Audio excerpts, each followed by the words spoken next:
না, এটা গরিবের খাবার না, এটা গরিব বড়লোক সবাই খায়। হ্যালো এভরিওয়ান, আসসালামু আলাইকুম।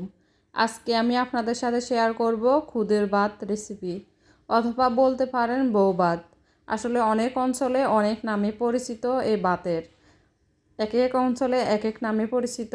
তো যে যেই নামেই চিনেন না কেন, এই ভাতের খেতে কিন্তু অসাধারণ লাগে। খুদের ভাতটা সবাই কিন্তু ভর্তা আর ভাজি দিয়ে খায়, তো আমি আজকে গরুর মাংস দিয়ে খাবো এই খুদের ভাতটা। কথা না বাড়িয়ে আমি মূল রেসিপিতে চলে যাচ্ছি। বিসমিল্লাহির রহমানির রহিম। এখানে আমি পোলাওর খুদ নিয়ে নিয়েছি হাফ কেজি। আমি পোলাও চালের খুদটাই নিয়েছি, আপনারা আলবা চালের খুদটাও নিতে পারেন, কোনো সমস্যা নাই, বা সিদ্ধ চালের খুদটাও নিতে পারেন। তো একই প্রসেসে সবগুলা চালেরই রান্না। তো আমি পরিষ্কার করে চালগুলো ধুয়ে নিচ্ছি, ধুয়ে চাকনি অথবা ঝুড়ির মধ্যে এভাবে রেখে দিবেন, পানি ঝরা পর্যন্ত পানিটা ঝরিয়ে নেবেন এভাবে রেখে দিলে।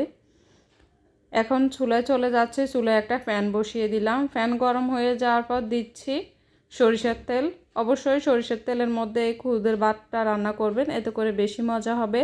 এখন আমি আস্ত গরম মশলা দিয়ে দিচ্ছি তেলের মধ্যে। আস্ত গরম মশলা দিয়ে আমি পেঁয়াজ কুচিটাও দিয়ে দিচ্ছি। এখানে 3টা মাঝারি সাইজের পেঁয়াজ আমি কুচি করে নিয়েছিলাম, ওটা দিয়ে দিচ্ছি। আর যতক্ষণ পর্যন্ত পেঁয়াজ কুচিটা সফট হয়ে আসে ততক্ষণ পর্যন্ত আমি এভাবে তেলের মধ্যে ভেজে নিব।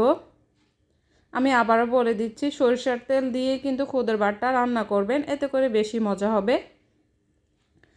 পেঁয়াজ কুচিটা সফট হয়ে আসার পর আর খুব সুন্দর একটা ফ্লেভার বের হয়েছে। এখন আমি দিয়ে দিচ্ছি যে পরিষ্কার করে চালগুলো ধুয়ে পানি জড়িয়ে রেখেছিলাম, ওইগুলো দিয়ে দিচ্ছি। আগে থেকে পরিষ্কার করে ধুয়ে পানি জড়িয়ে রাখবেন, এতে করে কিন্তু চালের যেরকম পানিটা ঝরে যাবে, ঠিক তেমনি চালটাও ফুলে উঠবে, কিছুক্ষণ ভিজে যাবে। এতে করে কিন্তু পরে তেলের মধ্যে ভাজার পর আপনার চালগুলো ঝরঝরা হবে, খুদের ভাতটা ঝরঝরা হবে। এখন স্বাদ মতো লবণ দিয়ে দিচ্ছি, আর দিচ্ছি কাঁচামরিচ। কাঁচামরিচ এগুলো আমার যেহেতু গাছের অনেক বেশি জাল, তাই আমি পরিমাণ 2টা দিয়েছি। তো আপনারা আপনাদের যে যেভাবে জাল পছন্দ করেন ওইভাবে পরিমাণ দিয়ে নেবেন কাঁচামরিচের। এখন দিয়ে দিচ্ছি হলুদ গুঁড়া, হালকা একটু হলুদ গুঁড়া দিচ্ছি, এতে করে কালারটা খুব সুন্দর আসে। খুবই অল্প পরিমাণ আমি হলুদ গুঁড়া দিয়েছি, তো আপনারা চাইলে দিতে পারেন, না হলে স্কিপ করতে পারেন। দিলে কিন্তু হলুদের গুঁড়া খুবই অল্প পরিমাণে দিবেন, বেশি দিবেন না, এতে করে কিন্তু খিচুড়ির কালার হয়ে যাবে, আর দেখতে একবারেই ভালো লাগবে না, একেবারেই ভালো লাগবে না দেখতে। চালগুলা ভাজা হয়ে গেছে, এখন আমি দিয়ে দিচ্ছি ফুটন্ত গরম পানি।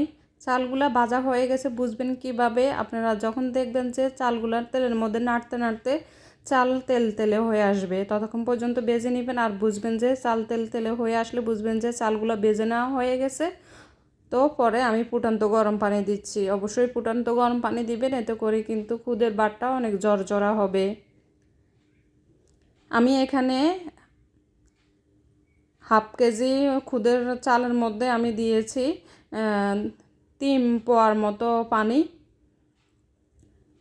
এখন স্বাদের ব্যালেন্স ঠিক রাখার জন্য আমি দিয়েছি 1 টিস্পুন চিনি।